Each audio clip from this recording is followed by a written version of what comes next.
Hello and welcome to Twist List. Today we are looking at 10 of the wildest parties in history. If you think the beer pong frat extravaganza you're already planning for the day before spring break is going to be impressive, you'd be hard pressed to follow these legendary bashes. Then again, maybe you shouldn't try. Hangovers exist for the same reason the police do. Perhaps it's better to dream from afar. At number 10 we have Count Etienne de Beaumont's 1924 automotive ball. Beaumont and his Edith were renowned throughout Europe and North America for throwing some of the greatest parties ever seen.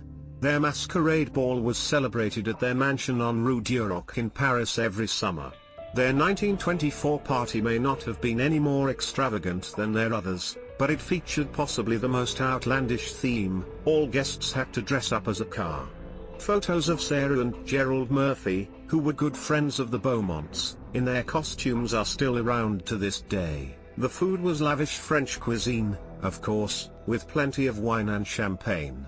Guest Raymond Radiguet was so exhilarated by the Beaumonts' annual parties that he wrote a novel about them, Le Bal du Côté d'Orgueil.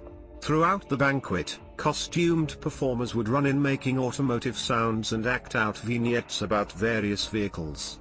Perhaps the only Beaumont part wilder than this was another hosted in the 1920s in which every guest was required to leave exposed the part of his or her anatomy he or she deemed the most interesting. The 9th spot on the list is occupied by the papal conclaves of 1644 and 1667. When a pope dies, Italy goes into deep mourning. If the subsequent conclave takes a long time to elect a successor, the country very quickly loses its temper. The conclave of 1644 lasted from August the 9th to September the 15th, 1644, delayed by the previous pope, Urban VIII, appointing 3 members of his own family to cardinals. 2 of these men were brothers Antonio and Francesco Barberini, who bickered with each other like Regan and Goneril in King Lear, and for the same reason. Finally, after several bribes from France and Spain, Giovanni Battista Pamphili was elected and chose the amusing Regnal Innocent X. The entire Catholic world rejoiced, but nowhere was the celebration more bacchanalian than in Rome. The city of Rome decided to celebrate these elections at La Fontana dei Leoni, the Lion's Fountain, at the foot of the Cordonatu in Piazza Aracuelli, leading up to Piazza del Campidoglio at the top of the Capitoline Hill. The Cordonatu is a giant, wide staircase designed by Michelangelo that allows cavalry to ascend to Campidoglio without dismounting. There is a lion of black basalt on either side of the Cordonatu that spew water into a huge vase, and at dusk on the day after each election, the water from these fountains was replaced with wine and dispensed to revelers free of charge. The jubilant thronged Aracuelli, the Cordonata, and up into Campidoglio throughout the night, dipping their goblets in the vases and drinking all they wanted. This conclave and the next, which lasted from January to April 1655, were still fresh in a lot of memories when 1667's 18-day conclave came about in June. 18 days was still found to be far longer than any Catholic wanted to wait, and when Giulio Rospigliosi was elected Clement IX, Rome rejoiced in the same manner as in 1644. Number 8 on our list is the premiere of Igor Stravinsky's ballet Les Noces, The Wedding, premiered at the Théâtre de la Gaîté in Paris on June 13, 1923 to great acclaim. Sarah and Gerald Murphy, those friends of the Beaumonts from earlier, decided to throw a lavish party for Stravinsky and a host of the intellectual elite. Rather than rush an impromptu reception for that night, they announced throughout Paris that the party would be on July 1st, on a barge on the Seine River. Sarah Murphy wanted to decorate the barge with flowers, but the florists were closed on Sunday, so she bought a horde of toys, fire trucks, dolls, clowns, stuffed animals, and toy trains. Picasso quickly decided these deserved to be a car wreck and piled them all together, topping it off with a cow on a fire truck ladder. This may have inspired Picasso's sculpture of a monkey's head from one of his son's toy cars. The party lasted all night. Artist Natalia Goncharova reed palms, Cocteau kept terrifying people by screaming that the ship was sinking, and by dawn, conductor Ernest Onsame took down the Murphys' huge laurel wreath and a very drunk Stravinsky jumped through it. He called it the greatest night of his life. With this much time to prepare and a lot of money, they went all out on food, drink, and decor. 5-star French chefs were hired to cook on site and the champagne never ran out. Even more important than the food were the guests, all personal friends of the Murphys: Stravinsky, impresario Sergei Diaghilev, choreographer Bronislav Nyinska, the entire troupe of the Ballet Russe, Pablo Picasso, F. Scott Fitzgerald, poet Tristan Tzara, risque novelist Raymond Radiguet, Cole Porter, and Jean Cocteau. At number 7 we have 7. Capote was not one to be modest. He loved to remind people that one day he would be rich and famous and would throw all his friends a party they would never forget. When his novel In Cold Blood became a huge success in 1966, he found himself in the money and spent the next 3 months planning a masquerade ball. He chose New York City's sumptuous Plaza Hotel and intended to decorate everything in stark black and white. The ball may have inspired Stanley Kubrick's use of black and white sets in subsequent movies like 2001, A Space Odyssey and A Clockwork Orange. The bill of fare consisted of several of Capote's favorite dishes: sausage, scrambled eggs, biscuits, spaghetti and meatballs, chicken hash, and chocolate and fruit dessert pastries. The beverages were water and 450 bottles of Taittinger champagne. The guest of honor was Katharine Graham, the president of the Washington Post, who claimed that Capote only needed her as a prop. Guests included Henry Ford Jr., Prince Stanislav Radziwill and his princess, sister of the late John Kennedy, actress Candice Bergen, who wore a white rabbit mask, Norman Mailer, John Steinbeck, Philip Roth, Irving Berlin, Vivian Leigh, and Frank Sinatra and Mia Farrow. It is understood that Sinatra's departure heralded the official end of the party, since reporters were allowed to field questions outside the hotel and everyone knew Sinatra was there. When he finally tired and left at 2:45 in the morning, Capote pleaded for him to stay, since many of the partiers would follow Sinatra to Gilly's bar. Capote invited only the choicest of his friends, along with some celebrities he admired, including politicians, actors, and mostly writers. There was a strict dress code of only black or white, and everyone would be outfitted with a black or white mask if they did not bring one. Some wore elaborate unicorn head masks, while others wore cat-shaped masks.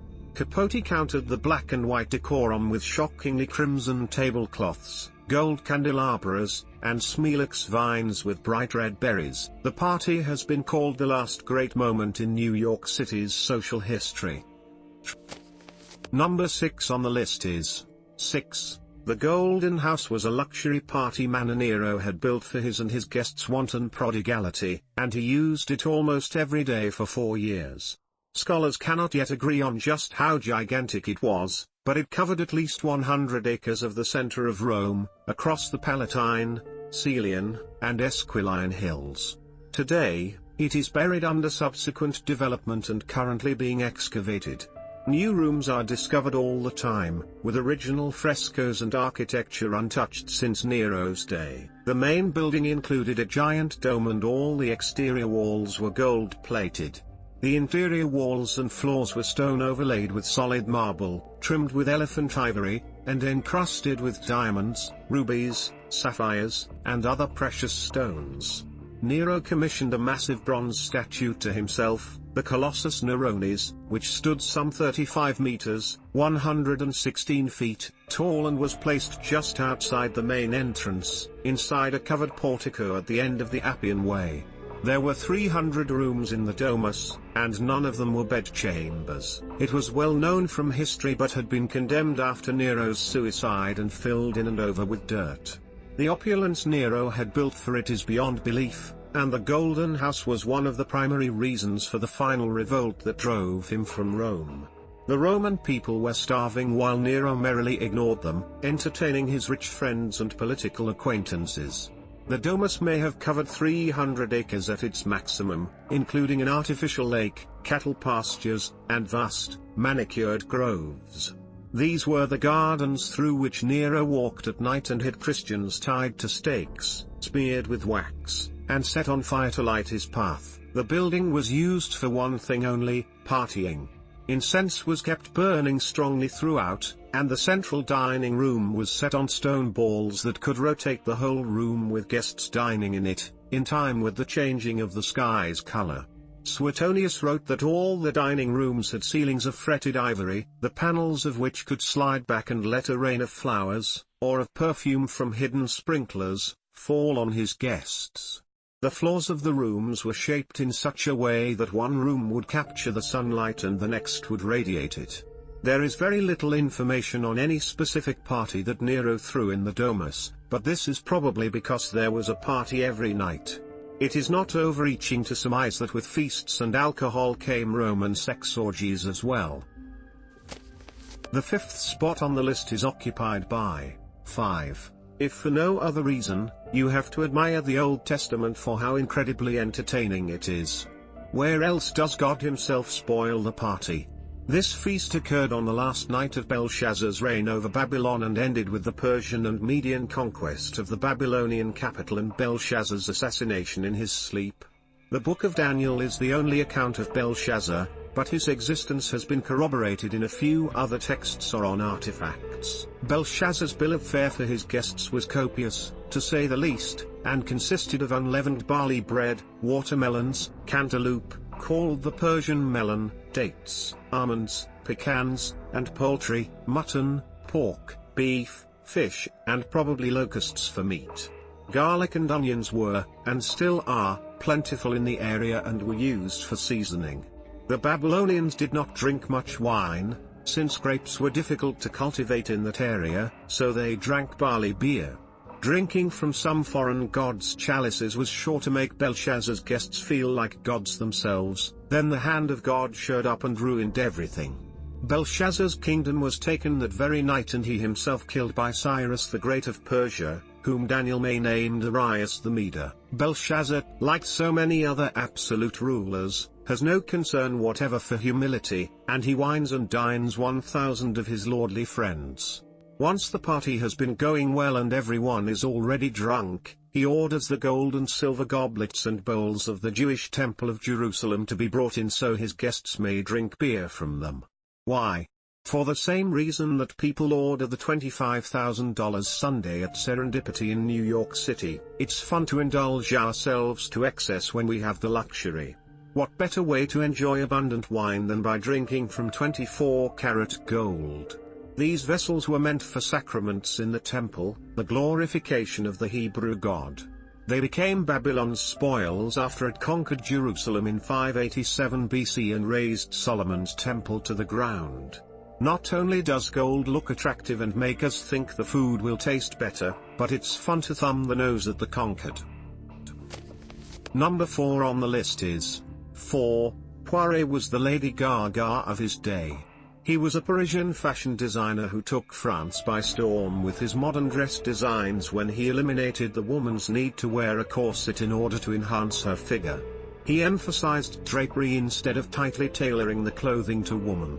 On the 24th of June 1911, he finally debuted a new fragrance line, Parfum de Rossini, named after his daughter, and he had hyped this revelation for months by preparing the most elaborate party Paris would see in a very long time. Held at his own villa in Paris, the theme was Persia. All 300 guests, men and women, were required to dress in florid Persian style.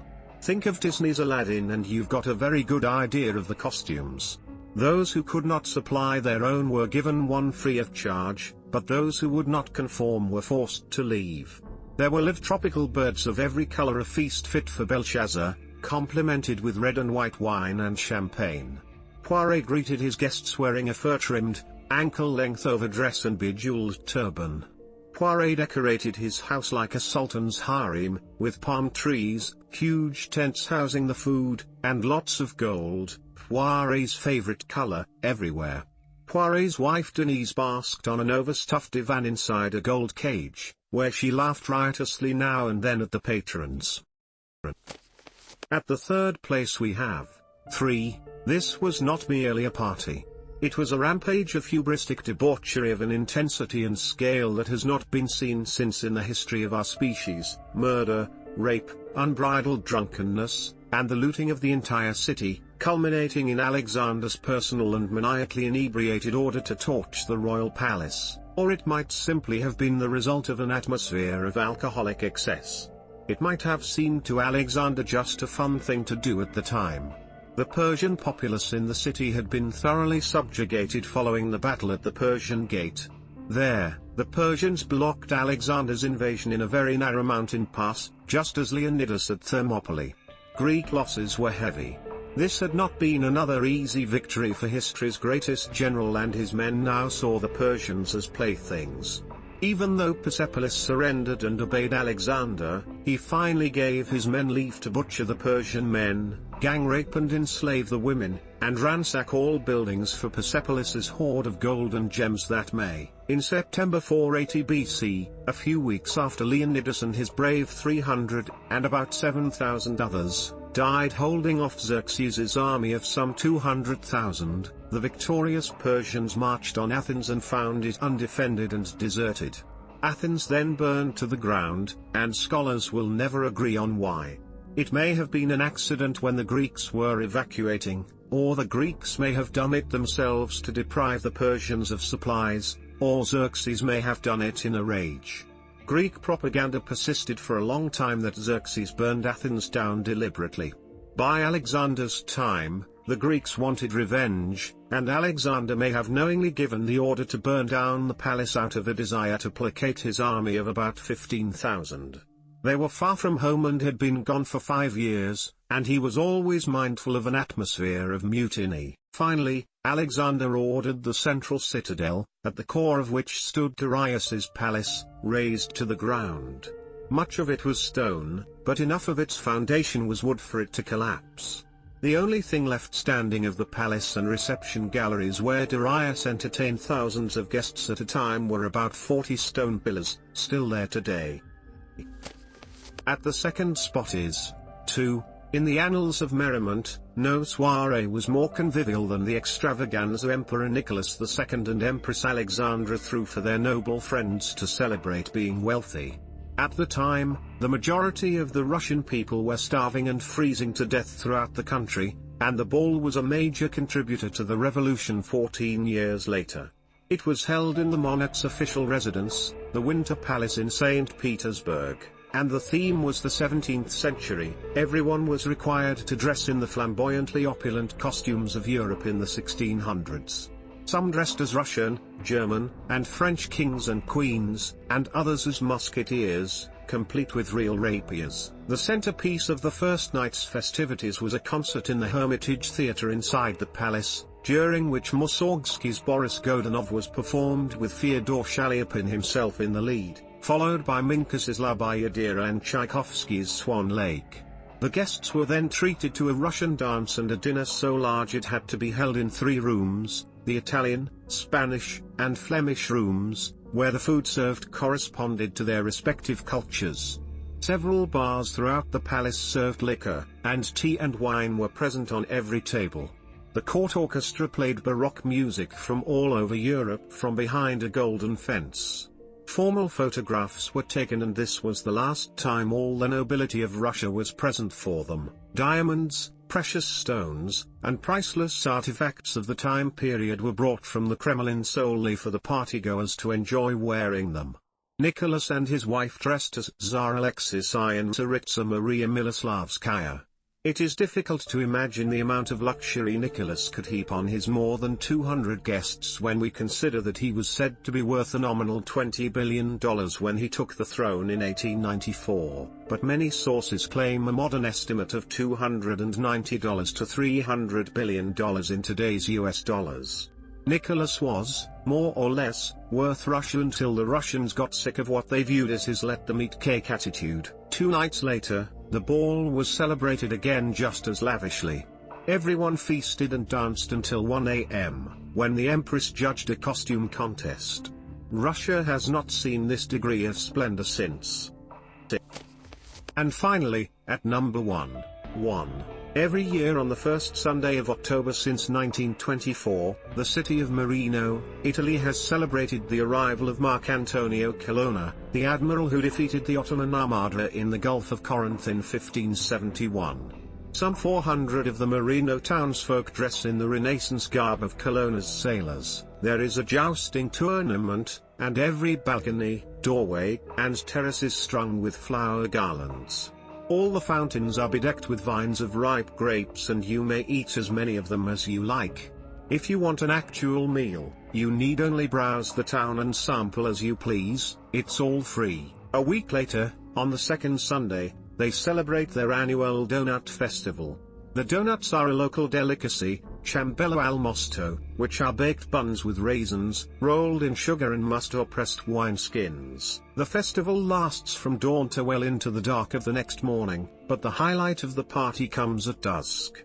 Just as the sun hits the horizon, the water is drained from the main fountain in the center of town, La Fontana dei Quattro Mori, the Fountain of the Four Moors, and sweet white wine is dispensed freely for everyone to drink as much as they want. The city spends about $250,000 on the wine alone. You are advised, however, to drink your fill and then lay low, because the crowd does get out of hand. Thanks for watching. If you enjoyed this video and would like to see more, then please hit the subscribe button.